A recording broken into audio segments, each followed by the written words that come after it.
السلام عليكم ورحمة الله تعالى وبركاته. معكم حمزة من قناة مدرسة لاكرت. إخواني الكرام، سوف نتعرف في هذه الحلقة على كيف يتم التحكم بحسابك عن طريق الأكسس توكن. أكيد أنك شاهدت عدة فيديوهات حول هذا الموضوع، لكن لم تجد شرح تطبيقي. إن شاء الله في الحلقة سوف نرى درس تطبيقي له. وحتى تفهم أكثر أخي الكريم، قد شرحت مقالة بعنوان كيف يمكن أن أخترق حسابات بدون باسورد. يمكنك أن تقرأ هذه المقالة، لأن هذه المقالة هذا الدرس هو تطبيق لها وتطبيق منفصل لهذه الطريقة. أرجو منكم قراءة هذا الموضوع حتى تفهم أكثر. الآن نمر مباشرة إلى الشرح. الآن أولا كما قلنا في التدوين، ماذا يحتاج الهاكر؟ هو أن يحتاج إلى تطبيق يقوم ببرمجته بنفسه، يقوم بإرساله، أو مثلا يأتي الضحية ويقوم بربط حسابي بهذا التطبيق. مثلا سوف نقوم بربط التطبيق الخاص بنا بهذا الحساب. سوف تجد التطبيق جاهز، رغم أن هناك تطبيقات أكثر تطويرا من هذا التطبيق. إخواني الكرام، أقوم بعمل أوكي. الآن تم عملية الربط. الآن سوف لماذا قلت لكم أن هناك تطبيقات أكثر تطويرا؟ لأن هذا التطبيق الذي أرفقت لكم في الفيديو لا يقوم بسحب تلقائي للأكسس توكن، ولا يقوم بجلب لنا الأكسس توكن تلقائي. يجب علينا أن نطلب من الضحية ونسرقه بطريقة ما. أوكي، لا تنتظر منا نعطيك كل شيء أخي الكريم، فكر بنفسك. لكن في الحلقات القادمة سوف نتطرق إلى طرق كيف يمكننا أن نحصل على أكسس توكن، انطلاقا من برمجة تطبيقات خاصة بنا. يمكنك أن ترى عدة أمثلة، مثلا التطبيقات التي تقوم بالنشر عوضا عنك في حسابك. هناك عدة تطبيقات وأمثلة لها، كما ترون هذا هو الأكسس توكن، وهذا هو الأب اي دي الذي سوف يستعمل هذا الأكسس توكن ليتمكن من النشر أو التحكم بحسابنا. كما ترون هذا هو التطبيق اشتي سانس، ثم هذا يوزد اوكي، ثم الاكسباير نيفر. يعني هذه المعلومات تقريبا غير مهمة في هذا الدرس. اوكي، الآن سوف نقوم بعمل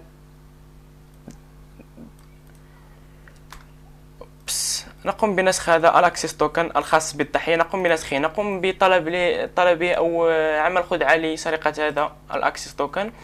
سوف نتطرق الى خدعة ان شاء الله. كما ترون هنا حصلنا على الاكسس توكن الخاص بالضحية. اوكي، الان سوف اقوم بالدخول الى هذا السكريبت. المرجو منكم اذا لم يعد هذا السكريبت يعمل او الموقع لم يعد يعمل، كل ما عليك وضع في التعليقات ان الموقع لا يعمل، سوف يقوم برفعه من جديد. الآن سوف نقوم بالذهاب إلى الأكسس توكن الذي حصلنا انطلاقا من الضحية. أقوم بنسخه ثم أضعه هنا.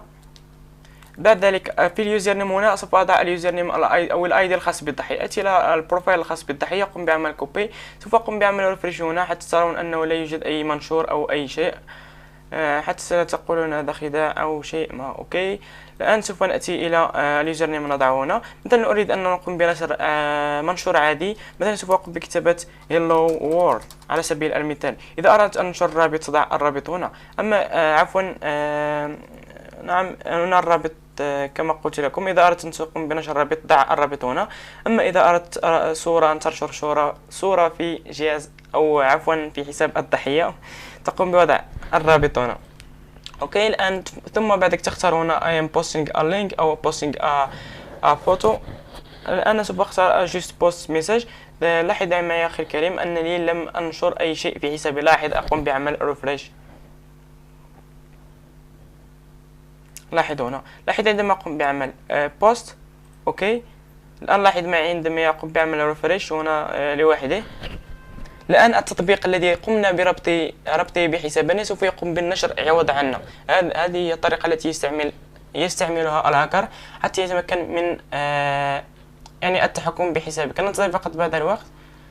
هو لا يأخذ هذا الوقت، لكن أظن بسبب الإنترنت. كما ترون هنا ننتظر أن يقوم بعمل ريفريش. أوكي،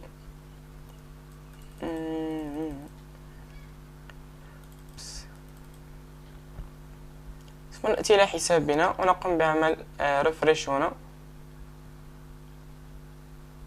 لاحظ معي أخي الكريم هنا جوست ناو قام هذا التطبيق بنشر hello world في حسابي. سوف أقوم بوضعها فقط أخواني الكرام only me حتى أشرح لكم.